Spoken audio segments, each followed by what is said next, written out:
Petugas gabungan mengevakuasi seorang bocah pelajar SMP dari dalam sebuah sumur di Kelurahan Puncak Kemuning, Kelurahan Lubuk Linggau Utara, Kota Lubuk Linggau. Dengan penerangan yang minim, seorang petugas terpaksa masuk ke dalam sumur sedalam 18 meter untuk menyelamatkan korban yang terjebak selama 24 jam. Kejadian bermula ketika korban bermain di pinggir jalan bersama temannya dikejar orang tak dikenal. Korban lari ke arah sumur hingga terperosok. Korban ditemukan setelah dicari oleh orang tua dan rekan-rekannya. Korban berhasil diselamatkan setelah melalui proses evakuasi dramatis selama 1 jam. Korban yang mengalami luka dan lemas lantaran tidak makan dan minum dibawa ke rumah sakit untuk penanganan medis.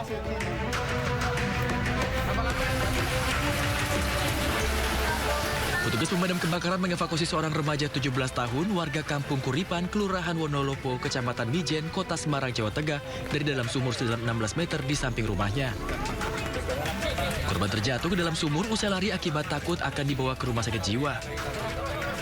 Korban berhasil dievakuasi dalam kondisi selamat setelah 7 jam berada di dalam sumur. Usai dievakuasi, pihak keluarga membawa korban ke rumah sakit untuk pemeriksaan. Dari Lubuk Linggau, Sumatera Selatan dan Semarang, Jawa Tengah, Sudirman Wisnuwardana, iNews melaporkan.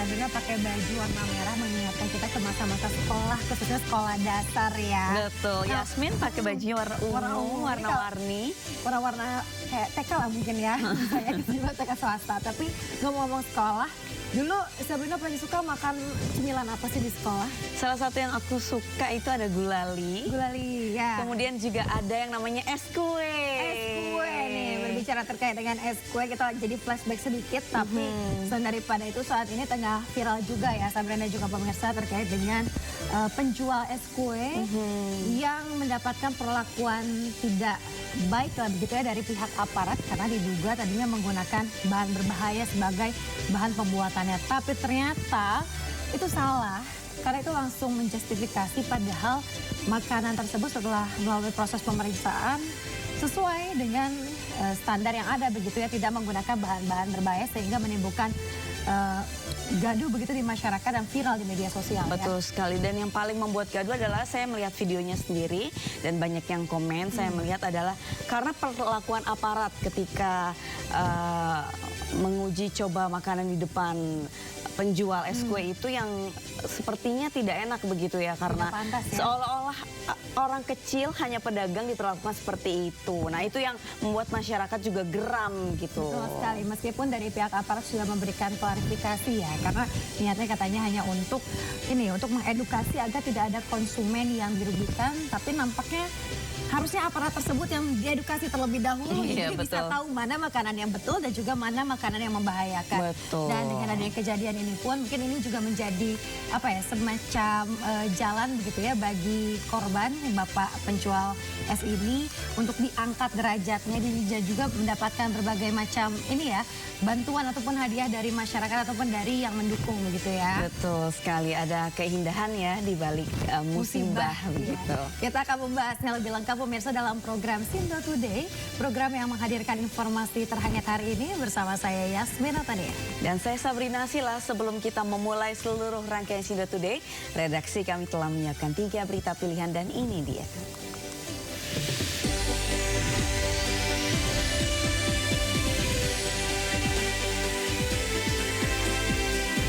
Pesawat jenis Caravan yang mengangkut 15 penumpang dan kru jatuh usai lepas landas di Bandara Nabire.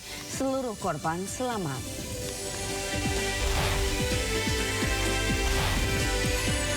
Nama mantan Presiden Jokowi disebut dalam kesaksian mantan Komisaris PT Pertamina Basuki Cahayapurnama dalam sidang dugaan korupsi tata niaga minyak mentah.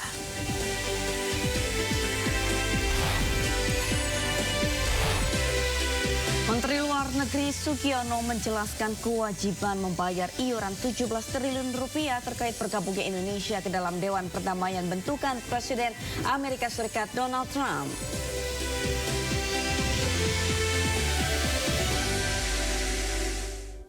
Kita awali informasi Sinta Today hari ini pemirsa terkait dengan pesawat Smart Air jenis Caravan PKSNS jatuh di ujung pantai landasan 17 Bandara Dow Aturure, Nabire, Papua Tengah. Kecelakaan diduga karena pesawat hilang tenaga, semua penumpang dan kru dalam keadaan selamat.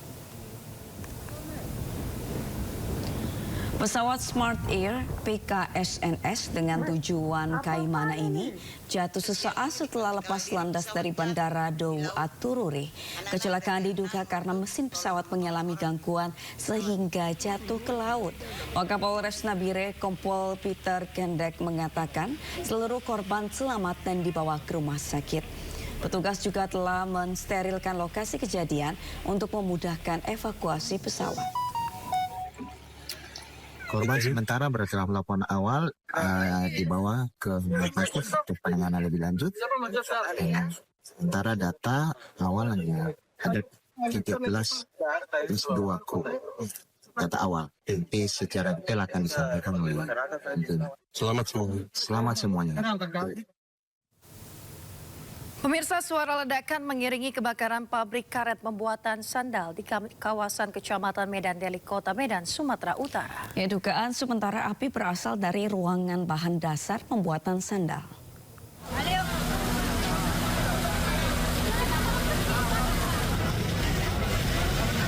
Kepulan asap hitam membumbung tinggi saat api membakar pabrik karet yang memproduksi sandal milik PT Garuda Mas Perkasa di kawasan Jalan Komuter Laut Yosudarso, Kecamatan Medan Deli, Kota Medan. Suara ledakan dari dalam pabrik yang terbakar membuat warga panik. Puluhan mobil pemadam kebakaran dikerahkan untuk menjinakkan si jago merah yang kian merembet ke seluruh bangunan pabrik. Warga menyebutkan dugaan api berasal dari ruangan obat atau ruangan bahan dasar pembuatan sendal. Tidak ada korban jiwa akibat kebakaran ini, namun kerugian materi ditaksir miliaran rupiah. Dari Medan, Sumatera Utara, Yuda Bahar, A-News melaporkan. Pemirsa, sejumlah kios pedagang di Pasar Burung Srijaya, Kota Madiun, Jawa Timur terbakar. Ya, sejumlah kendaraan damkar dikerahkan untuk memadamkan api.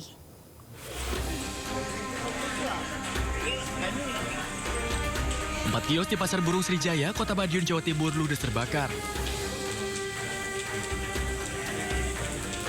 Banyaknya barang mudah terbakar membuat api cepat membesar.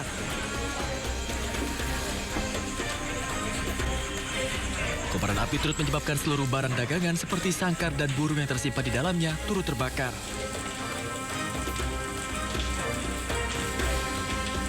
Sejumlah mobil pemadam kebakaran diterjunkan ke lokasi.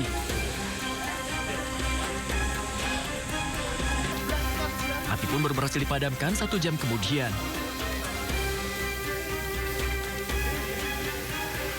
Tidak ada korban jiwa dalam peristiwa ini. Polisi pun kini tengah menyelidiki penyebab kebakaran. Dari Madiun, Jawa Timur, Arif Wahyu Effendi, A-News melaporkan. Kita beralih ke informasi terkait dengan bencana longsor. Pemirsa, hingga Selasa kemarin sebanyak 47 body bag jenazah telah dievakuasi tim SAR gabungan dari bencana longsor di Desa Pasir Langu, Cisarua, Kabupaten Bandung Barat. Dari jumlah tersebut, 27 korban meninggal telah teridentifikasi dan diserahkan ke pihak keluarga. Sementara itu, sekitar 35 rumah dengan total 155 warga terdampak longsor. Dari jumlah tersebut, 75 orang berhasil diselamatkan oleh tim SAR gabungan.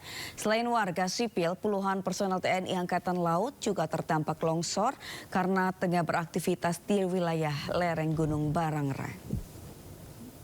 Bahwa body pack yang kita temukan dari tim SAR gabungan jumlah ada 47 body pack dan ini sudah kita serah terimakan.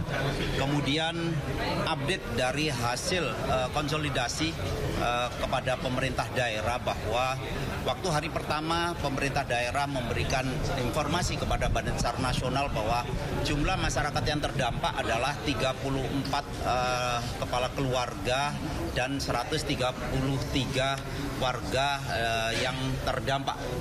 Namun dalam perkembangannya ternyata bahwa jumlah rumah yang terdampak tersapu oleh bencana ada 35 rumah dengan jumlah korban 155, di mana dari 155 ini 75 dapat diselamatkan, kemudian sisanya waktu itu dalam pencarian, dan hari ini yang saya sampaikan update pada jam 17.30, yaitu jumlah body pack yang kita temukan sudah 47 body pack. Dimana kalau tadi pagi informasi terakhir yang saya konfirmasi bahwa telah teridentifikasi 27 jenazah yang sudah diserah terimakan kepada keluarga. Pemirsa, ratusan korban longsor masih bertahan di posko pengungsian di Desa Pasir Langu, Cisarua, Kabupaten Bandung Barat. Seperti apa kondisinya di hari keempat? Berikut laporan Naura Syafiko bersama juru kamera Tri Julianti dari tempat pengungsian korban longsor di Cisarua, Bandung Barat. Memasuki di hari keempat sejak bencana longsor di Desa Pasir Langu, Kabupaten Bandung Barat, para pengungsi masih menempati posko pengungsian utama yang berada di Balai Desa Pasir Langu, Kabupaten Bandung Barat. Dan ini merupakan salah satu ruangan, yaitu adalah gor yang digunakan oleh para pengungsi untuk beristirahat dan juga beraktivitas sehari-hari selama di pengungsian utama ini. Dan memang kalau misalnya kita lihat untuk suasana pengungsian ini di malam hari ramai dengan para warga, maksud kami, para warga yang sedang beristirahat, ataupun ada juga yang sedang menikmati makanannya. Dikarenakan memang untuk bantuan makanan ini selalu diberikan secara penuh setiap harinya dari pagi, siang, sore, dan juga malam hari. Dan tidak hanya ada bantuan makanan saja, para pengungsi ini juga sudah menerima bantuan logistik lainnya seperti ada kasur, kemudian ada selimut, dan juga bantuan seperti obat-obatan yang membantu dan juga menunjang untuk kehidupan mereka di pengungsian ini. Dan memang untuk pengungsi yang ada di sini ini masih belum mendapatkan kepastian juga kapan untuk bisa kembali ke tempat tinggalnya, karena beberapa ada yang terdampak alias rumahnya hancur terbawa longsor, tapi ada juga yang terdampak dikarenakan berada di zona merah. Untuk mayoritas warga yang berada di Desa Pasir Langu ini pekerjaan atau mata pencaharian utamanya adalah bertani dan juga berkebun. Namun kalau misalnya kita lihat memang untuk di lokasi banyak sekali kebun yang sudah lahannya terbawa untuk longsor, kemudian ada juga yang berada di zona merah atau zona tidak aman, sehingga mengkhawatirkan bagi warga untuk kembali beraktivitas. Dari Bandung Barat, Naura Syafikah, Tri Julianti, iNews melaporkan.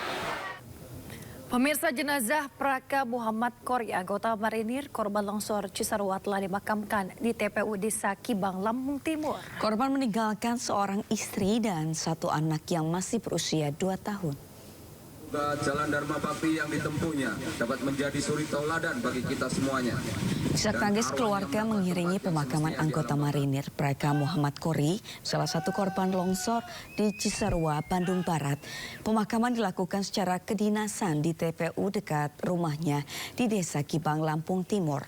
Korban meninggalkan seorang istri dan seorang anak berusia 2 tahun. Praka Muhammad Kori merupakan satu dari 23 anggota TNI yang tewas tertimpa tanah longsor saat latihan pengamanan perbatasan.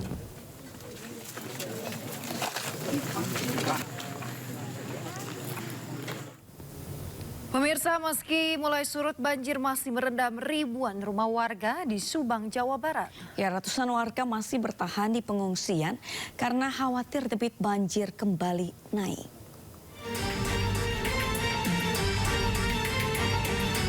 Meskipun sudah berangsur surut Selasa malam, banjir di Kabupaten Subang sendiri masih merendam lebih dari 2.000 rumah di 5 kecamatan, yaitu Kecamatan Pamanukan, Blanakan, Pusaka Nagar, Legon Kulon, dan Sukasari. Ketinggian banjir kini tinggal 50 cm. Sementara di 2 kecamatan yaitu Ciasem dan Pusaka Jaya, banjir sudah surut sepenuhnya. Meski demikian, lebih dari 100 warga masih bertahan di pengungsian di bawah flyover Jalan Pantura Pamanukan. Warga belum bisa kembali ke rumah karena kediamannya belum bisa ditempati. Selain itu, mereka khawatir banjir kembali melanda permukiman mereka. Ya, alhamdulillah sedikit-sedikit. Mudah-mudahan malam bisa pulang. Ini udah malam berapa, Bu? Malam kedua.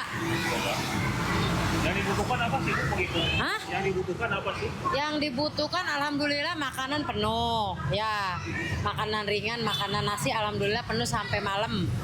Penuh. Cuman yang dibutuhkan ini pempes, saya minta kayu putih buat selimut anak-anak. Kan di sini banyak anak-anak, kasihan pada kedinginan kalau tidur. Ya mudah-mudahan mah cepat pulang ke rumah aja Pak lah, doain supaya ntar malam jangan hujan lagi.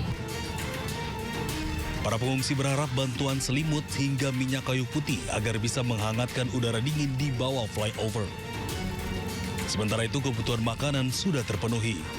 Dari Subang, Jawa Barat, Yudi Heriawan Juanda, iNews melaporkan. Pemirsa, ratusan rumah di Kabupaten Indramayu, Jawa Barat masih terendam banjir. Ya, ketinggian banjir mencapai 1 meter.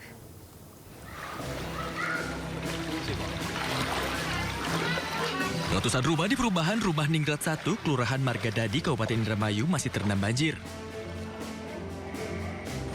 Banjir diakibatkan curah hujan tinggi selama 2 hari dan buruknya drainase. Bahkan banjir meluas di 4 kelurahan, seperti di Kelurahan Margadadi, Karangmalang, Kapandean, dan Lemah Mekar. Ketinggian air di sejumlah titik mencapai 1 meter. Warga menyelamatkan barang berharga ke tempat yang lebih aman dan memilih bertahan di rumah masing-masing. Korban banjir berharap pemerintah segera mengatasi persoalan banjir yang kerap merendam rumah mereka di saat hujan deras mengguyur. Warga juga berharap bantuan seperti makanan, selimut, dan obat-obatan. Dari Indramayu, Jawa Barat, Toh Iskandar, iNews melaporkan. Ya, hingga saat ini sejumlah wilayah masih tergenang banjir, ada di Karawang, Subang, kemudian beberapa wilayah lain. Tentu kita harap bersama-sama agar situasi alam ini semakin membaik ya. Betul sekali, banjir cepat ya. surut, kemudian juga cuaca membaik ya. Sekarang sudah mulai panas, tapi tiba-tiba nanti hujan lagi, Ya, panas masih hujan belum lagi. stabil kondisinya. Semoga warga juga tetap sabar dan juga bantuan sudah bisa mereka terima sehingga kebutuhannya dapat terpenuhi dengan baik. Kita ke informasi selanjutnya, pemirsa, terkait dengan pelaku jamret di Pekanbaru Riau dikeroyok warga setelah melakukan aksi jamret hingga membuat korban meninggal dunia. Ya, pelaku mengejar korban dan menarik paksa tas milik korban hingga korban terjatuh.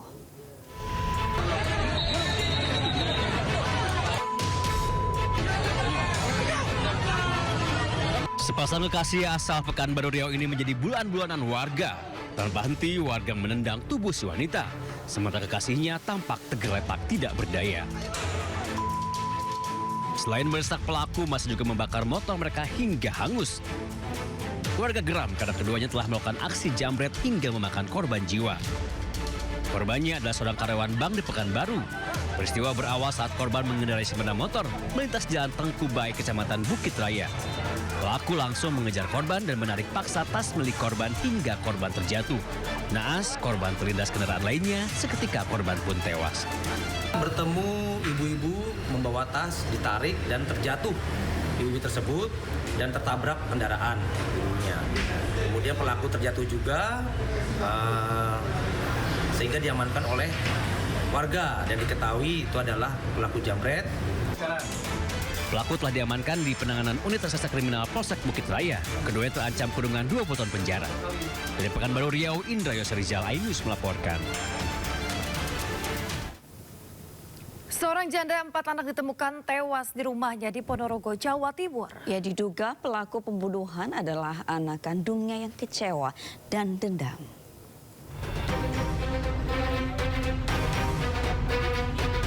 Polres Ponorogo terus melakukan penyelidikan atas kematian Nur Aini, seorang janda 4 anak warga Kecamatan Sukorejo, Ponorogo, Jawa Timur. Dari hasil otopsi diketahui korban meninggal karena luka sayatan benda tajam di leher, juga luka benturan benda tumpul di kepala. Hasil pemeriksaan saksi dan bukti disimpulkan terduga pelaku pembunuhan merupakan anak pertama korban berusia 29 tahun. Sang anak baru pulang merantau dari Bali sekitar seminggu dan tinggal dengan korban. Saat korban ditemukan tewas, sang anak menghilang. Bahkan di akun media sosialnya, pelaku menulis usai membunuh ibunya. Pelaku menulis hubungannya dengan sang ibu tidak harmonis dan nampak ungkapan dendam. Selain itu, keterangan saudara dan warga sekitar, hubungan ibu dan anak ini sering bermasalah. banyak luka di bagian kepala, tangan, dan leher. Di kepala ada sayatan, ada luka tumpul, bekas luka pukulan. Memang benar dugaan kita pelaku adalah anak korban si A. Polisi masih melakukan pencarian terhadap terduga pelaku yang kabur ke arah Gunung Kidul, Yogyakarta.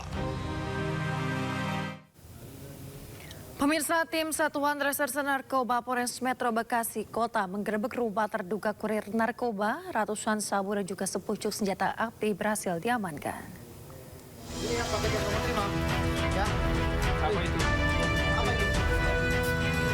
Video amatir ini merekam aksi tim Satuan Reserse Narkoba Polres Metro Bekasi Kota saat menggerebek rumah bandar sabu di wilayah Kabupaten Cirebon, Jawa Barat.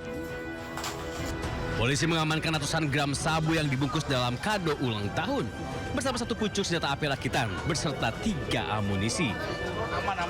Selain itu, polisi juga mengamankan 2 pria dewasa yang diduga sebagai kurir narkoba.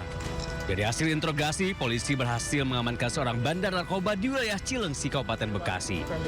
Dari tangan si bandar, ratusan gram sabu kembali berhasil diamankan. Dari kedua orang tersebut, kita amankan barang bukti 2 linting ganja berat 1,7 gram. Selain mengamankan ratusan gram sabu, polisi juga mengamankan ribuan butir obat-obatan ilegal yang dijual secara bebas. Semua pelaku telah diamankan di Polres Metro Bekasi Kota dengan ancaman penjara seumur hidup. Dari Bekasi, Jawa Barat, Rahmat Hidayat Aidus melaporkan.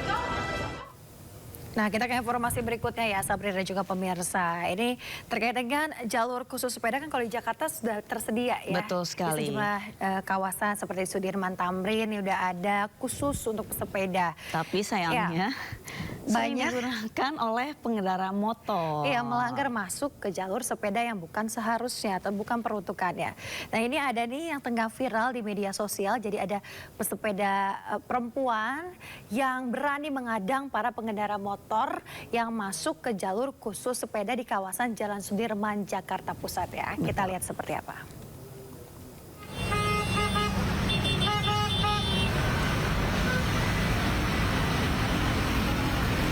Inilah aksi seorang sepeda perempuan yang berani menghadang pengendara sepeda motor di jalur khusus sepeda. Sejumlah pengendara motor masuk ke jalur sepeda terpaksa berhenti. Anehnya para pengendara sepeda motor ini masuk ke jalur sepeda tidak dalam situasi darurat di saat jalur arteri yang di sampingnya dalam keadaan lancar. Akankah aksi pesepeda bentrok dengan pengendara bermotor akan terus berlangsung?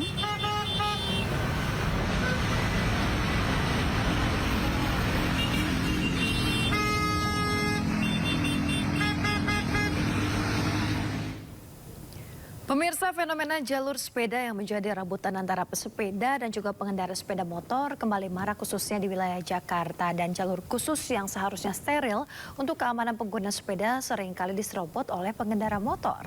Ya, bahkan kendaraan roda 4 hingga memicu ketegangan dan konflik di jalan raya. Untuk mengetahui kondisi jalur sepeda yang berada di Sudirman, Jakarta Selatan, ada rekan Anissa Rizky dan juru kamera Eri Nugraha. Ya, selamat pagi Anissa, bagaimana kondisi jalur sepeda di sana? Apakah sudah steril atau masih digunakan oleh pengendara lain seperti motor? Ya, Yasmin, Sabrina dan juga pemirsa, kalau dilihat dari pantauan sejak pagi tadi, begitu di kawasan Tamrin hingga Sudirman, jalur sepeda yang berwarna hijau ini memang diperuntukkan untuk para pesepeda. Tentunya banyak pesepeda yang berlalu lalang, namun sayangnya pada pagi hari ini masih disalahfungsikan oleh para pengendara kendaraan bermotor roda 2 yang masih banyak melintas. Bahkan kalau sejak pagi tadi saya memantau, ini lebih banyak volume kendaraan dari roda 2 yang melintas di jalur sepeda dibandingkan para pesepeda yang melintas. Dan memang kalau kita perhatikan, tidak hanya para pengendara sepeda motor yang melintas, namun juga banyak para pedagang asongan begitu yang memarkirkan kendaraan roda 2 ini di kawasan Sudirman. Dan memang banyak sekali polisi yang bersiaga untuk menghimbau dan juga memberikan arahan bagi para pengendara kendaraan bermotor yang hendak melintas di kawasan jalur hijau ini.